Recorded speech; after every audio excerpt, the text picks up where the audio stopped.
We only had one card with this card type in the whole of 2025, and Lorwyn just gave us over a dozen of them. Lorwyn has great creature type flavor for each of its creature archetypes, and we've seen a big return in Kindred spells. These are non-creature cards that have a creature type, meaning they trigger a lot of cool effects that care about casting creatures. The Merfolk have Sig's Command, a Merfolk spell which lets us copy a Merfolk, give our board lifelink, draw a card or tap down a creature, and one Divine Farewell that lets us bounce cards and make a Merfolk.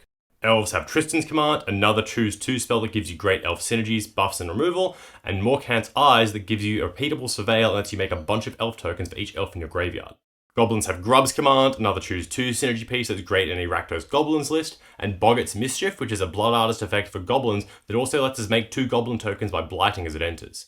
Kithkin have their own command spell, which again just synergizes really well with their go wide approach, and Klaxon Festival, which is pretty crazy and limited, making 2 tokens and then letting you pump out as many as you can afford to make with its activated ability. Elementals have yet another command spell, this time being a bit more flexible with card draw and damage options, and Kindle the Inner Flame, which copies an elemental, hates it, sacks it on end step, and then lets you flash it back as long as you can behold 3 elementals. Lastly, even Shapeshifters have cards, with a Furdok Core being a mana dork with every creature type that can turn into a 4/4, and Nameless Inversion, which gives +3/-3 and makes the creature lose all its creature types, which is super cool to combat Kindred decks.